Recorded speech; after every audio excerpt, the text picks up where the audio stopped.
Hey everyone, and happy holidays. This week's video is going to be a bit more informal and slightly different from my usual format. And I can't think of anything more festive than making a video talking about the Department of War and its leadership, Pete Hegseth. So, recently, Senior Department of War leadership Pete Hegseth publicly addressed a set of directives outlining the department's next phase of acquisition reform. It's mainly focused on changing how we conduct business and accelerate outcomes. Those announcements set the backdrop for today's discussion and are directly relevant to how acquisition professionals and mission partners operate moving forward. So today, I'm going to break down what this reform actually means in practical terms for contracting officers, program managers, and requirements owners. And I'll clearly call out which document each change comes from so you can track this yourself. But before we start, welcome to the channel.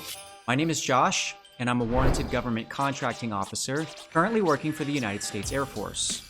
And on this channel, we focus on demystifying and breaking down the essentials of government contracting so you can better understand the process and navigate it with confidence. If you're not already subscribed and you'd like to support what I'm building here for the acquisition community, please consider liking this video and subscribing to the channel. With that, let's get started. Across all four documents, the department identifies a consistent problem. The current acquisition and requirement system are too slow to keep pace with modern threats and are overly optimized for compliance rather than outcomes. The Secretary directs that speed to capability must become the organizing principle of the system, and that every acquisition process must justify itself by whether it accelerates delivery of usable capability to warfighters. This framing underpins every change that follows. For contracting officers, one of the most direct changes is organizational alignment. The memorandum titled Transforming the Defense Acquisition System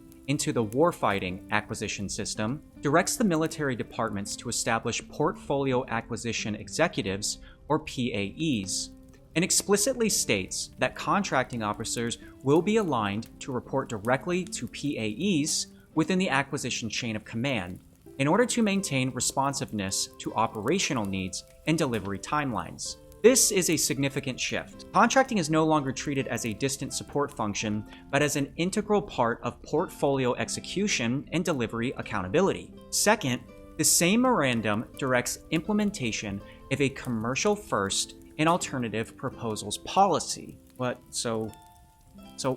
is that? It calls for preference, where practicable, for non-FAR-based procurement methods and instruments, and for expanded use of flexible acquisition approaches to accelerate delivery. The acquisition transformation strategy reinforces this by stating that commercial products and services and non-developmental items should be treated as the default approach, with expanded use of commercial solutions openings and other transaction authorities. Real quick, guys, this point in the video, I've noticed that I've been using a lot of jargon and technical terms, so in order to help kind of mitigate that, I've paused the video to give you a plain English explanation of what I just said.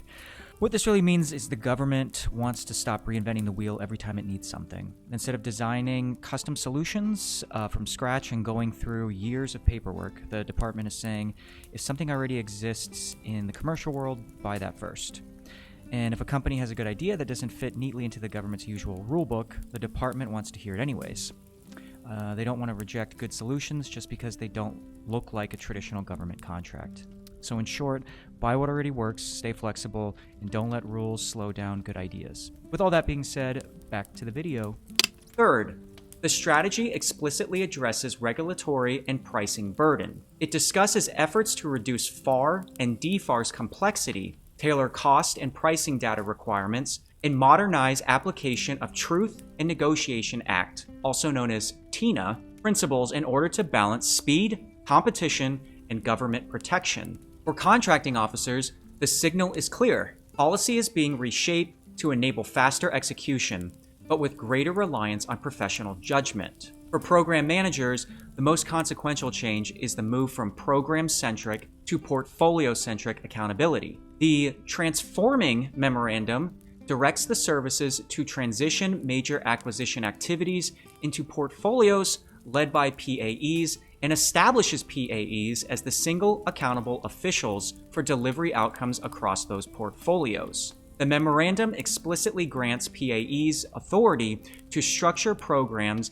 as schedule-driven capability increments, make cost, schedule, and performance trade-offs to prioritize time to field, and execute portfolio-level programming within defined boundaries. This is a deliberate shift away from optimizing individual programs at the expense of overall delivery speed. Governance is also changing. The memorandum directs PAEs to implement capability trade councils, replacing traditional configuration steering boards in order to integrate operational and acquisition decision-making and enable faster requirement and design trades. These councils are also empowered to waive non-statutory technical standards and certification requirements where appropriate. Workforce accountability is another major theme. The memorandum directs development of personnel policies to enable term-limited PM models, longer leadership tenures aligned with delivery schedules, incentive compensation tied to capability delivery time and mission outcomes, and explicit removal mechanisms for poor performance or chronic schedule setbacks. The strategy reinforces this by emphasizing leadership continuity and accountability for results rather than compliance artifacts. Finally, PMs should note the establishment of a wartime production unit within the Office of the Under-Secretary for Acquisition and Sustainment. The memorandum describes this unit as responsible for accelerating production and delivery of critical systems through supply chain optimization, manufacturing expertise, improved contracting approaches, and targeted resource allocation. Now, requirements owners face some of the most structural change. The memorandum, titled Reforming the Joint Requirements Process to Accelerate Fielding of Warfighting Capabilities, directs the department to update policies and regulations to reflect the new acquisition model, including removing references to JCIDS from certain directives and developing revised policy and instruction for capability portfolio management in coordination with the Joint Staff and CAPE. That same memorandum establishes the Requirements and Resourcing Alignment Board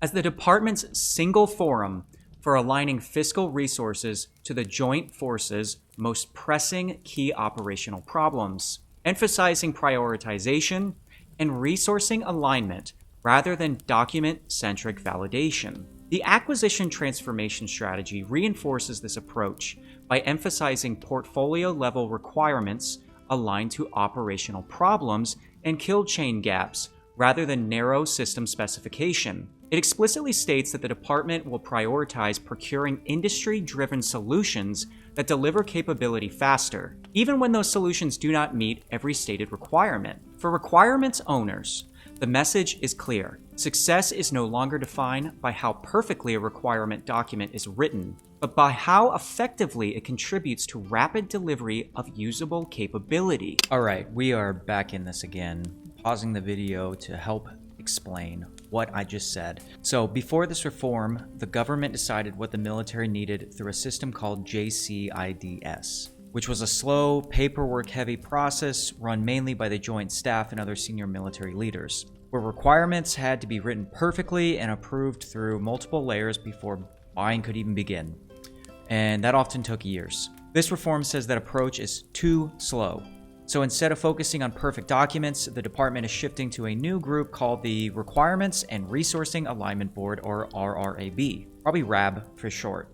The RAB's job is simple: look at the biggest real-world problems the military is facing, rank them, and make sure money is aligned to solving those problems, rather than approving stacks of requirement paperwork. At the same time, the strategy says the government should accept good ideas from industry even if they don't match every original requirement, and as long as they get usable capability to warfighters faster. For contracting, this matters because requirements will come earlier, be less rigid, and evolve faster. Contracting officers won't just wait for perfect documents anymore. They'll be expected to help turn real problems into real solutions. The bottom line is this: the system is moving away from approve the paper and towards solve the problem, which I really like.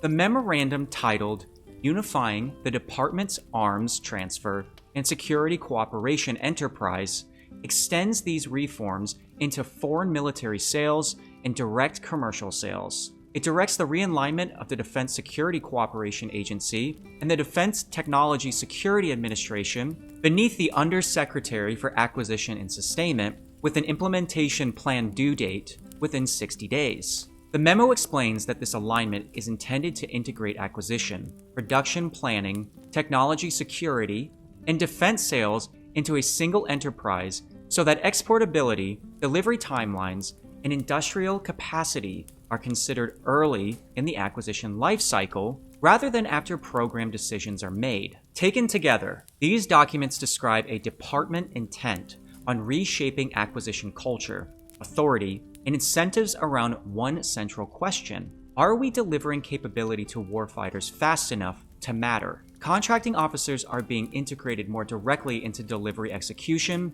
program managers are being held accountable at the portfolio level, and requirements owners are being pushed towards operational prioritization over document perfection. This is not framed as optional. The Secretary makes clear that organizations and processes that do not accelerate delivery must adapt or be realigned. Speed, judgment, and accountability are now core expectations of the warfighting acquisition system. To wrap this up, here are my 3 biggest takeaways from this acquisition reform. First, contracting officers may now be answering to a portfolio acquisition executive when it comes to requirement timelines and schedules.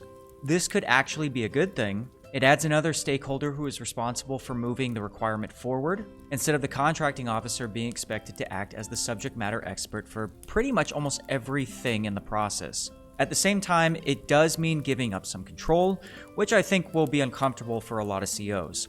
I also don't think it's clear yet how far down this change will reach, whether it stays at the Pentagon and major systems levels, or eventually affects operational contracting offices. That's something we'll have to watch for. Second, the department is clearly telling us to move faster, not just in how quickly we buy things, but in how we buy them. This leans heavily towards flexible, non-traditional acquisition methods and greater reliance in industry. To be honest, that can feel a little like the Wild West of contracting, which for my guys that have deployed before know exactly what that means. Non-FAR approaches can be powerful, but they also come with risk, including the potential for more protest, failed contracts, or legal issues. And this shift could lead to more innovative and efficient solutions. So I'm cautiously optimistic, but definitely watching closely. Third, when it comes to reforms around JCIDS and the new requirements boards, I'll be upfront, this is mostly above my day-to-day operational level. These changes seem more focused on higher level requirements and resourcing decisions, so they may not immediately affect how many of us execute contracts on a daily basis. That doesn't mean they're unimportant, just that their impact may take time to trickle down. Overall, the intent behind all of this is clear: reduce unnecessary burden and make contracts happen faster. That seems to align with the Secretary of War's general approach with a lot of things. Speed is important, but speed alone, in my opinion, isn't everything. Sometimes slow and steady really does win the race. My biggest question is whether pushing faster opens the door to more mistakes, legal problems, or contract administration issues, just to get something awarded faster. Only time will tell. Again, if you like this video and you want to support the channel, please remember to like, subscribe, and hit the notification bell so you never miss another acquisition pro tip. Happy holidays, everyone, and Merry Christmas.